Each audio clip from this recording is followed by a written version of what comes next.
Hello! Welcome to 12 Sundays of Christmas. My name is Sharon Rogers and I'm an independent Stampin' Up! Demonstrator from Wells, Maine. And during this series, which began on the 1st of October and will go through the 2nd or 3rd Sunday of December, we will look at gift ideas and gift packaging ideas made with Stampin' Up! Products. This is week 2. Let's see what I have for you. On the 2nd Sunday of Christmas, Sharon shared with me a little treat packet with an at-home hand spa treatment. And this is just made with some treat bags, a little designer series paper, a little stamping ribbon, and that's it. Let's see how it's done. For tonight's project, we're going to bring in the 2023-2025 in color treat bags. And they come in a package of 25. You get 5 of each of the in colors. So you're going to get 5 of the Moody Mauve, 5 of the Pebbled Path, 5 of the Copper Clay, 5 of the Boho Blue, and 5 of the Wild Wheat. I'm going to use Pebbled Path tonight because I'm using it in conjunction with this designer series paper, which has, yes, a lot of garden green and real red, but the outlines that you see here are also Pebbled Path, and you can see the colors that are written on the back here.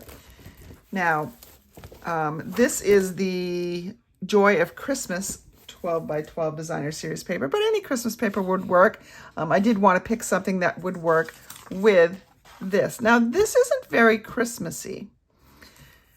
What you could do is, let's see, you could draw some lines on it like I did here with just a real red or garden green marker. I think I'm going to see how I like it without it first, just because I don't want too much competing stuff going on here. And this is a pretty busy pattern. Let's get our paper trimmer out. We're going to cut a strip that is 2.5 inches, 2.5 inches wide.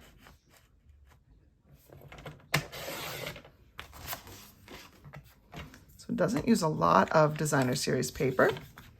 This just makes a really fun little Secret Santa gift, or just a gift to anyone, especially somebody that may be experiencing dry hands. You know, people that work in industries where dry hands are a problem, paper industry, restaurant industry, all that. So these gloves you can find on Amazon. I think I can't remember what I paid. It's a package of 6 though, and it's really very reasonable. So this makes nice teacher gifts, lots of different things. It is bigger than the bag, however, though. So if you fold it over, and you can make the measurements to see where you need to fold it.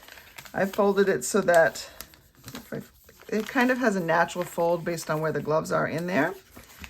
I'm just put this right in here. Put it in sideways. It seems to fit better. All right.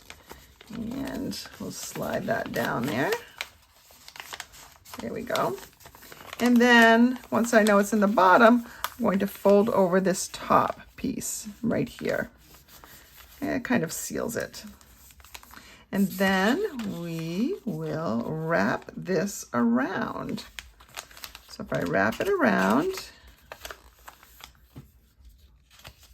and it's important to do this with the gloves in the package because that does add thickness here. So, and then we just need to seal that, and you can seal that with sticky tear and tape.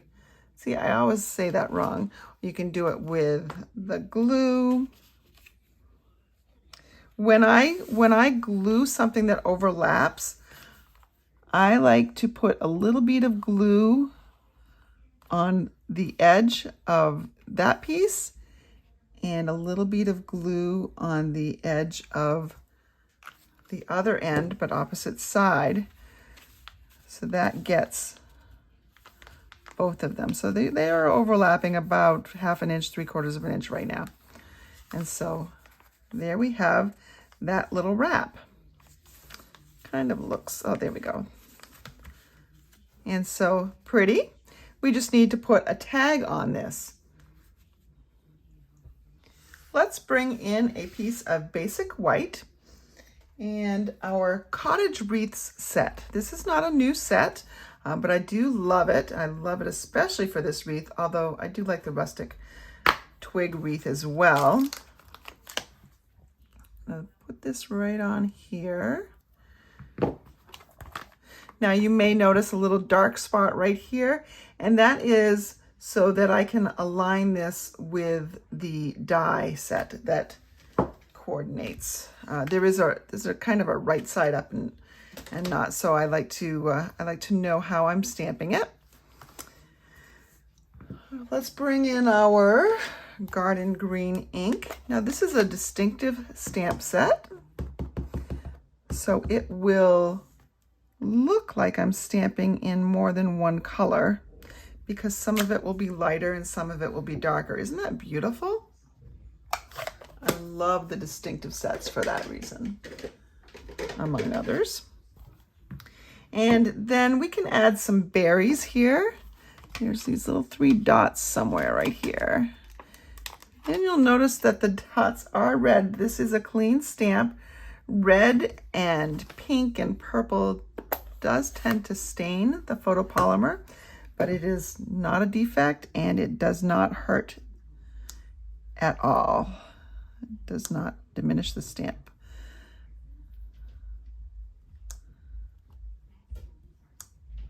Just stamp these right around there. There we go. So we have that. Now I'd like to coordinate this, I think, with the background. I'm going to bring in some Pebbled Path ink. Here's my Pebbled Path. And let's go ahead and grab the Merry Christmas.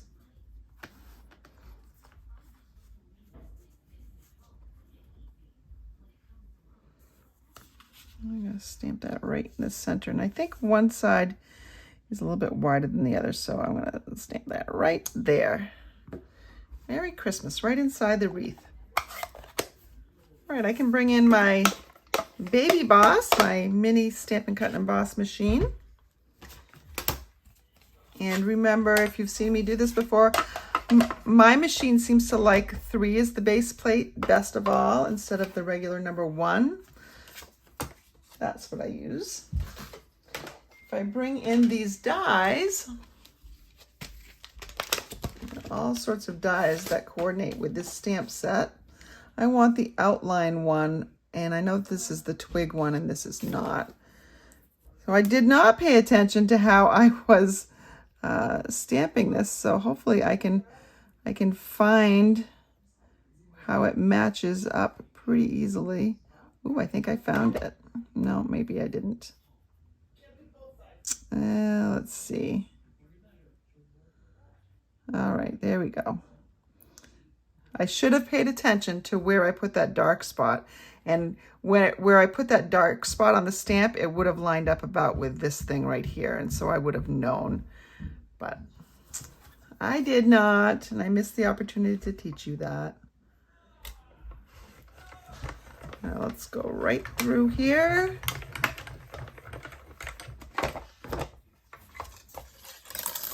And notice it cuts out the center as well. I'm not really concerned about that. You'll see why in just a moment. Let me bring this in here. I also have some red and green ribbon. This comes in a 2-pack and it's perfect for Christmas, obviously. Real red and garden green. I'm going to take a little piece of the red. I'm just going to make a little, like a little ribbon here. Cut my ends nicely. Cut them at a diagonal so they don't fray. Now if I just do this and put this on here, I can adhere that down. Yeah, that's going to go just something like that. So when you're adhering ribbon, you don't want to adhere using glue because it shows through. So you'll either want to use a a glue dot, or in my case, I'm using some, that's Stampin' Seal Plus, but Stampin' Seal would be fine for this as well. Just, let's put that on there here. And obviously only one end attached. Let's see. Let me get this going out. It doesn't want to come off onto the ribbon. There we go.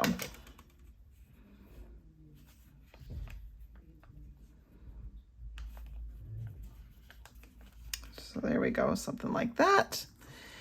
We can attach this right over the top here. And I'm going to put this right back in where it came out. I will be using dimensionals for that. But I also want to make sure that my Merry Christmas is going in the right direction. Let's get out our dimensionals.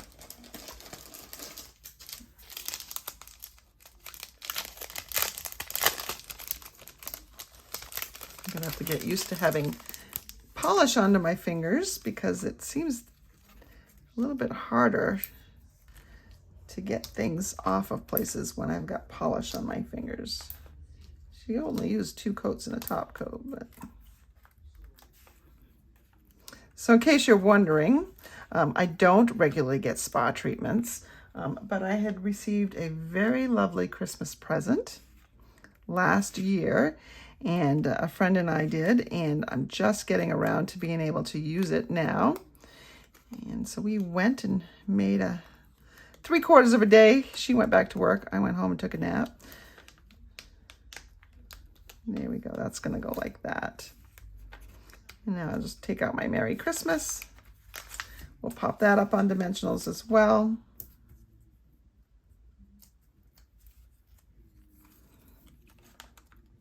Put that in the hole right there. And so there we have just a cute little gift package. Perfect for Secret Santa, teachers, anybody really. At-home spa, right in your stocking. Thank you so much for joining me tonight. I'm so glad that you were able to watch, and I hope that you enjoyed tonight's project, just as I hope you will tune in next Sunday at 3 p.m. for the 3rd Sunday of Christmas. Not only do I come to you on my YouTube channel for my 12 Sundays of Christmas series, but every 2nd and 4th Tuesday of the month, I have an online class on my YouTube channel as well. And this coming Tuesday is a 2nd Tuesday of the month. So go ahead and click that subscribe button and ring that notification bell, and you'll know as soon as the video premieres. And on Friday, I have my Friday Night Lives at 7:30. So I hope you'll tune in and join me live so that we can chat away and just enjoy creating a project together. Now, if you don't have a Stampin' Up! Demonstrator, I would love to be yours, and you can just contact me at stamperhood@gmail.com. In addition, if you have any questions, I would be more than happy to answer those as well. Thank you again for joining me. I hope you have a great week ahead.